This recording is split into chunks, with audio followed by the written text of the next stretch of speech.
자, 이전 시간에 우리가 n 대 m을 처리하기 위해서 매핑 테이블을 만들어서 작업하는 것을 같이 해봤습니다.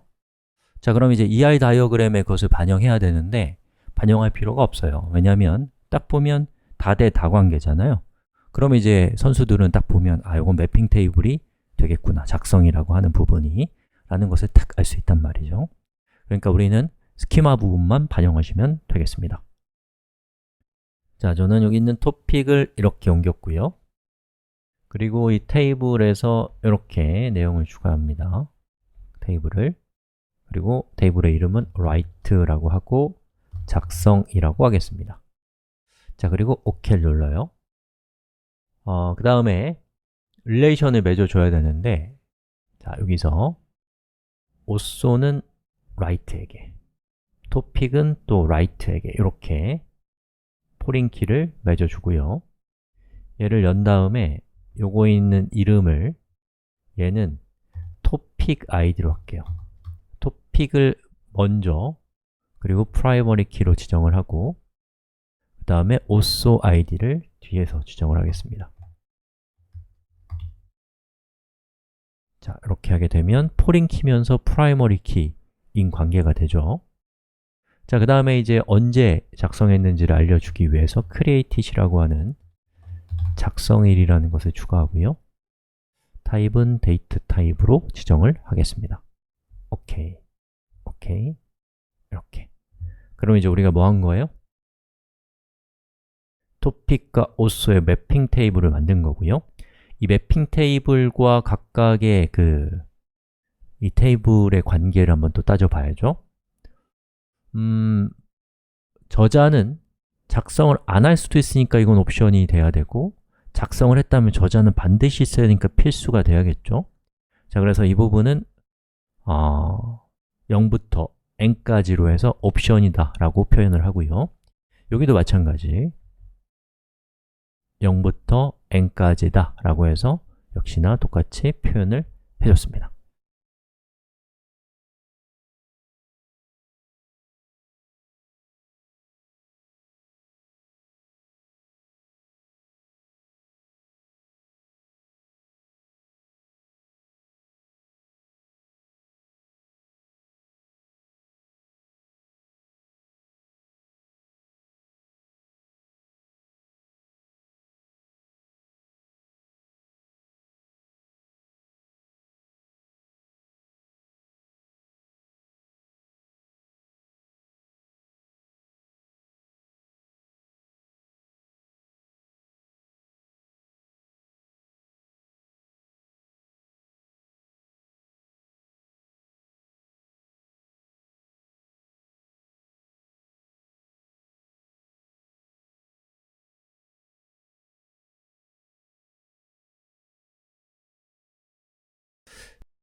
자, 이렇게 해서 우리가 n 대 m 관계를 해결하는 방법까지 살펴봤어요. 이거 상당히 어렵고 까다로운 문제거든요.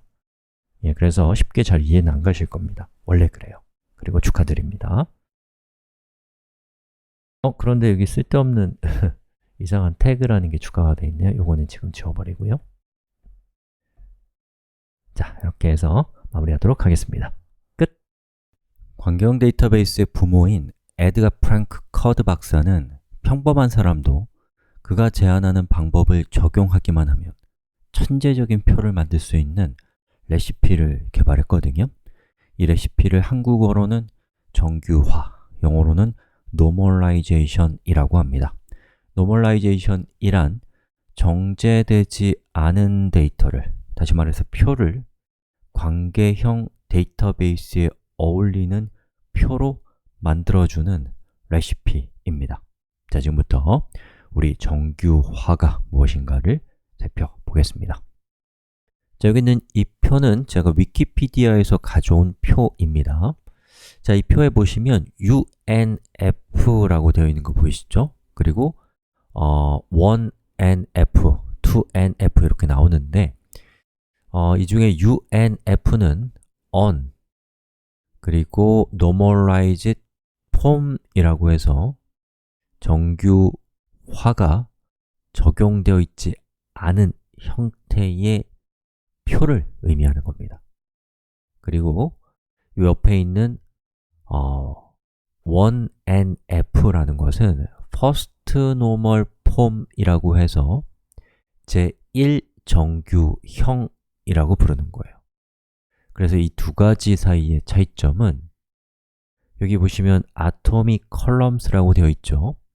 즉, 정규화되어 있지 않은 표에서 정규화된, 첫 번째로 정규화된 표의 차이점은 각각의 컬럼이 아토믹해야 된다라고 하는 얘기예요. 즉, 컬럼들이 하나하나가 아토믹하다면 그것은 제1정규형을 만족시킨다라는 그런 뜻입니다.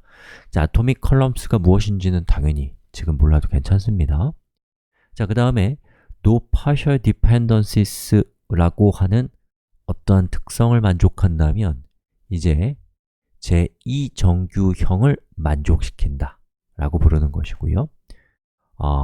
여기 있는 요 각각의 항목들을 만족시킬 때마다 우리가 갖고 있는 그 표들은 여기 있는 이 정규형들을 만족시키는 표가 돼서 가장 마지막에서는 이제 그 6NF라고 적혀 있는 저 단계까지 가면 최종적인 가장 이상적인 표가 된다라는 그런 것을 보여주는 표입니다. 자, 그 중에서 이제 산업적으로 많이 사용되는 것은 여기 있는 제3정규형까지가 산업적으로 주로 많이 사용되고 그 뒤쪽의 것들은 학술적으로 많이 사용되는 것이기 때문에 우리 수업에서는 제3정규형을 만드는 방법까지를 살펴볼 것입니다. 자, 그럼 우리 수업을 어떻게 진행할 건지를 좀 소개를 해드릴게요. 자, 제가 구글 스프레드시트에다가 이렇게 표를 준비했는데요. 여기 보시면 이 주소를 치고 들어오시면 여기로 오실 수 있을 거예요. 참조하실 분은 이것을 참조하시면 되겠고요. 저는 이 첫 번째 탭에 Unnormalized Form이라고 해서 전혀 정규화가 되어 있지 않은 상태의 표를 일단 갖다 놨습니다. 자, 여기 있는 표를 보면은 토픽, 즉 글에 대한 설명을 보여주는 표인데요. 이 표는 타이틀과 이 타입이라는 이 두 개의 컬럼을 묶어서 중복키로 또 프라이머리 키로 지정을 해놨습니다. 여기는 이 각각의 행들은 이 두 개의 컬럼을 통해서 식별된다라는 그런 뜻입니다. 자, 그리고 제가 색깔을 표시한 부분은 뭔가 미심쩍은 친구들이에요. 그래서 여기 있는 사이언색인가요? 저걸로 표시된 것들은 하나의 컬럼에 여러 개의 값들이 있는 뭔가 좋지 않은 냄새가 나는 친구들이고요. 그리고 여기 있는 이 친구들은 중복되고 있죠. 그리고 이것도 중복되고 있습니다. 이것도 역시나 느낌이 좋지 않단 말이죠. 바로 이러한 것을, 즉 관계형 데이터베이스에 잘 어울리지 않는 표들이다 라는 뜻에서 Unnormalized Form이라고 하거든요. 이것을 첫 번째 정규형으로 바꾸고 그것이 끝난 다음에 두 번째 정규형으로 바꾸고 그럼 그것이 끝난 다음에 세 번째 정규형으로 바꿔나가면서 더욱 관계형 데이터베이스에 잘 걸맞는 표로 만들어 나갈 거예요. 그래서 정규형에서는 여러분이 한 번에 원하는 것을 선택적으로 하는 것이 아니라 제1정규형 끝내고 제2정규형 끝내고 제3정규형 끝내는 식으로 일종의 공정처럼 진행되는 방식이라고 생각해 주시면 좋겠습니다. 자, 그러면 우리 수업에 대한 간단한 오리엔테이션은 여기까지 하고요. 우리 다음 시간부터 제1정규형을 만족시키기 위한 제1정규화를 하러 갑시다. 자, 이번 시간에는 제1정규형을 만드는 제1정규화를 살펴보도록 하겠습니다. 자, 제1정규화의 원칙은 Atomic Columns입니다. 즉, 각 행에 또 각 칼럼의 값들이 하나하나가 아토믹해야 된다, 원자적이어야 한다라고 하는, 또 각 칼럼의 값들이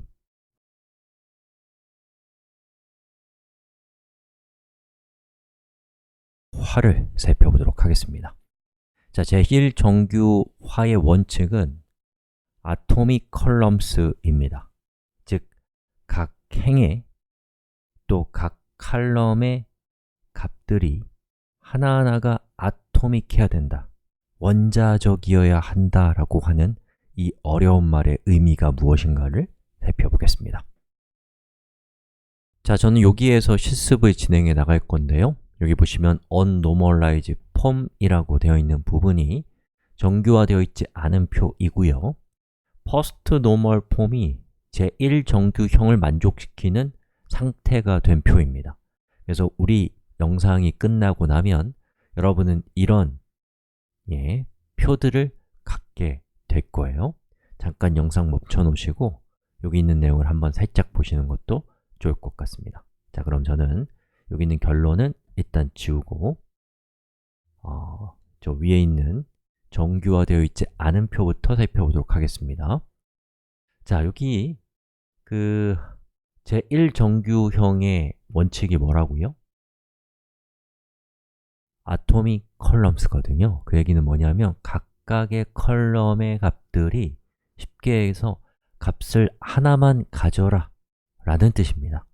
자, 그럼 여기 있는 요 행을 놓고 봤을 때 이 중에서 아토믹하지 않은 건 누구일까요? 바로 여기 있는 태그입니다.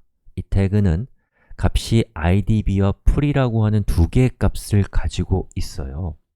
자, 물론 여러분이 이제 원하는 데이터 자체가 그냥 여러 개의 값을 가지고 있는 것 자체가 하나의 값이면서 더 이상 쪼갤 필요가 없는 값이라면 걔는 문제가 없어요. 하지만 여러분들이 이러한 연산을 하고 싶다면 여기 있는 이 컬럼은 문제가 있습니다. 예를 들어서 옆에다 그냥 적어볼까요? select 별표 from topic where 태그는 풀이라고 했을 때 풀이라고 하는 저 값을 가지고 있는 행을 원한다면 얘는 사용할 수 없잖아요. 그렇죠? 그리고 마찬가지로 여기가 order by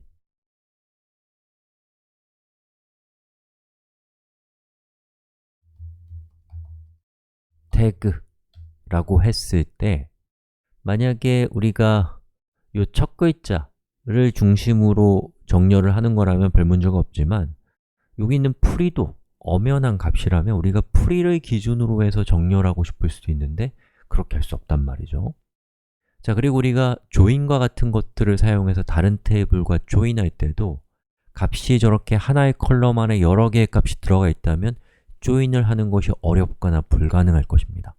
즉, 원소의, 즉 각각의 컬럼의 값이 하나 이상이라면, 다시 말해서 아토믹하지 않다면 그것은 여러 가지 문제점을 야기시킬 수 있기 때문에 그것은 해소되어야 될 상태고 그것이 해소된 상태를 제1정규형을 만족시키는 표다 라고 얘기하는 거예요. 자, 그럼 여기 있는 이 내용은 일단 지우고요. 우리 한번 제1정규형을 만족시키게 한번 해볼까요? 자, 이렇게 해보면 어때요?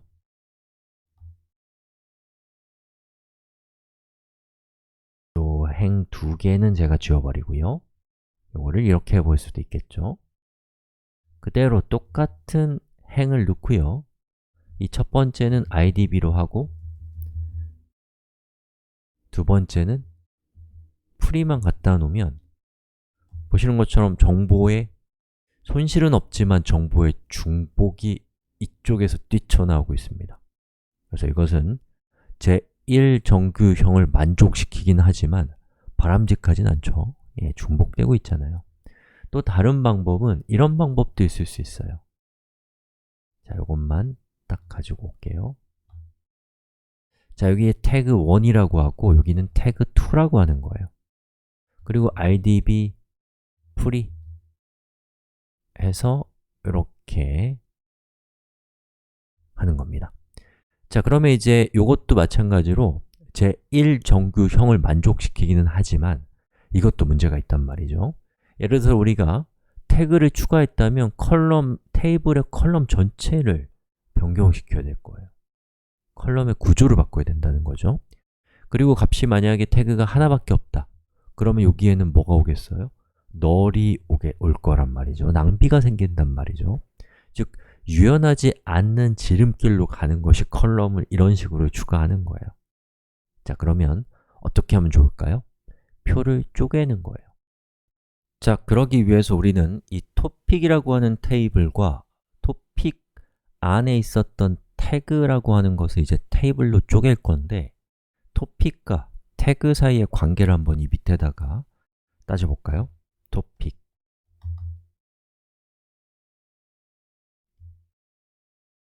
태그가 이렇게 있다면은 자, 토픽에게 태그는 몇 개 있나요? 하나의 토픽이 여러 개의 태그를 가질 수 있죠? 그러니까 여기는 n이에요. 그리고 태그는 몇 개의 토픽을 가지고 있을 수 있나요?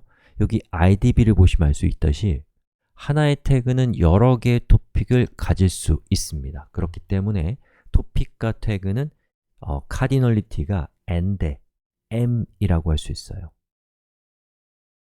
자, n 대 m은 우리가 테이블을 쪼개는 것만으로 안 되고 어떻게 해야 되냐면 매핑 테이블, 또 연결 테이블이라는 것을 만들어 줘야 되거든요.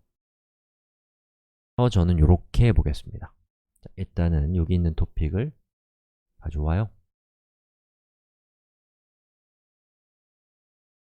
일단 토픽만 먼저 가져오겠습니다. 자, 이렇게 가져왔고요. 그 다음에 여기 있는 이 태그에 해당되는 정보를 갖고 있는 표를 하나 만듭니다. 자, 이 위에 있는 거는 지워버릴게요.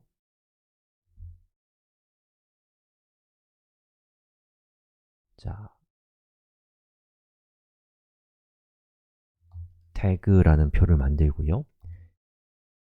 id, name 이렇게 해서 1번은 idb, 2번은 free, 3번은 commercial 이라고 하고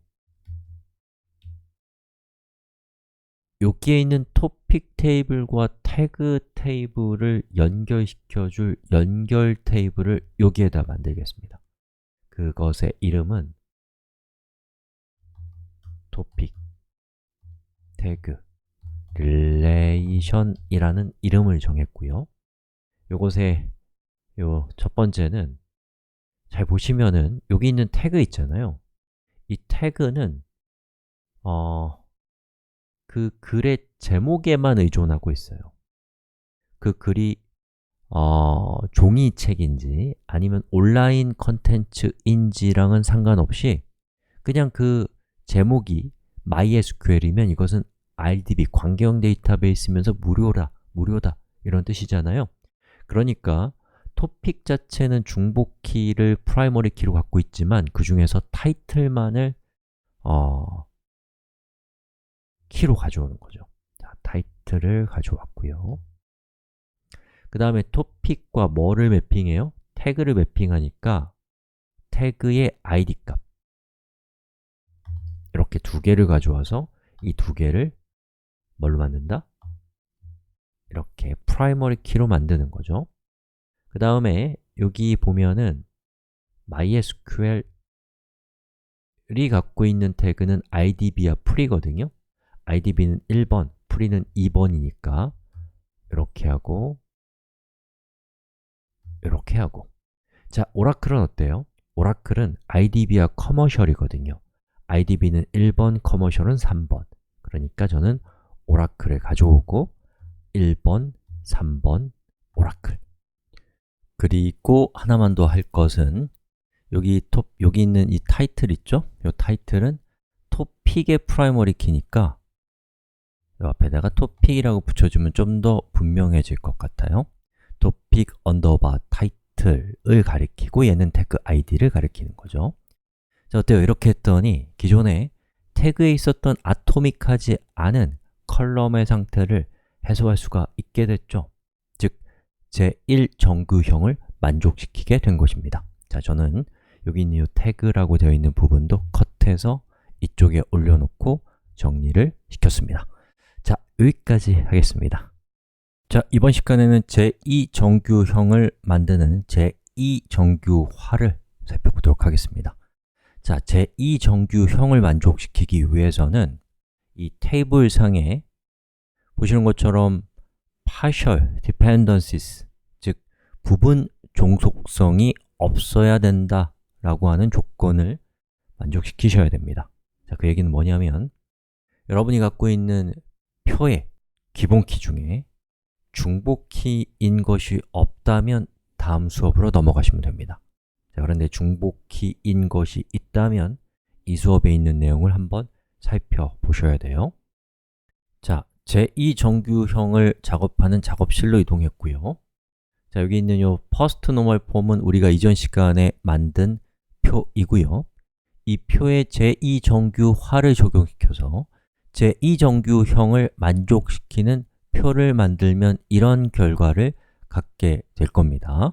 즉, topic underbar type이라고 하는 표가 추가로 생겨날 거예요. 자, 여기 있는 내용은 지우고 수업을 또 진행을 해봅시다. 자, 여기 있는 이 topic 테이블을 보면 또 우리가 되게 싫어하는 게 눈에 보입니다. 자, 이만큼이 뭐예요? 중복이 발생하고 있습니다. 자, 그럼 얘가 중복이 발생하는 이유는 뭘까요? 바로 부분 종속성 때문인데요.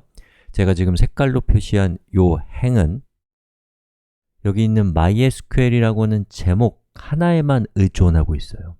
즉, MySQL이라는 제목을 갖고 있으면 그 프라이머리 키를 통해서 우리는 이 행을 얻어낼 수 있습니다. 즉, 타입이 뭐냐랑은 상관없단 말이에요.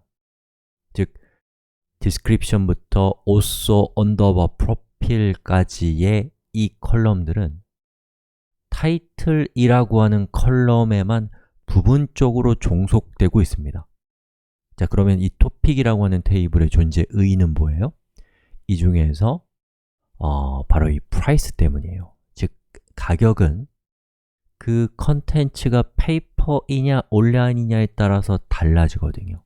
즉, 이 topic이라고 하는 저 표는 사실은 타이틀, 타입, 그리고 price를 위한 표이지 여기 있는 제가 지금 선택한 저 컬럼들이랑은 상관없단 말이죠. 자, 그럼 이 문제를 어떻게 해결하면 되냐면 부분적으로 종속되는 컬럼들만 모으고 전체적으로 종속되고 있는 컬럼을 또 따로 쪼개는 거예요. 자, 그러기 위해서 저는 topic이라고 하는 테이블을 하나 만들 건데요. topic이라는 테이블은 부분적으로 종속되는 정보들만 가져올 거예요.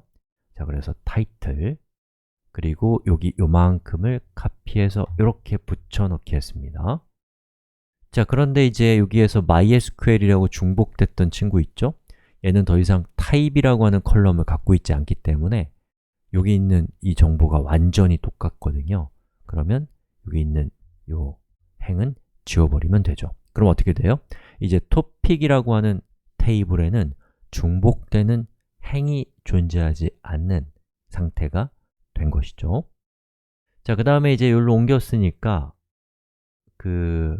여기 있는 price 있잖아요. 이 price는 누구에게 의존해요?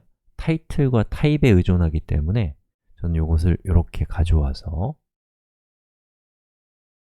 price만 이렇게 가져온 다음에 여기는 topic type이라고 하는 이름을 줬습니다. 자, 그리고 그 뒤쪽에 있는 다른 테이블들도 카피해서 갖다 붙이겠습니다. 자, 어때요? 이렇게 했더니 정말로 중복이 사라졌죠? 자, 이렇게 해서 여러분 제2정규형을 만족시키는 표를 만드는 핵심적인 방법인 부분 종속성을 제거하는 방법을 같이 살펴봤습니다. 자, 이번 시간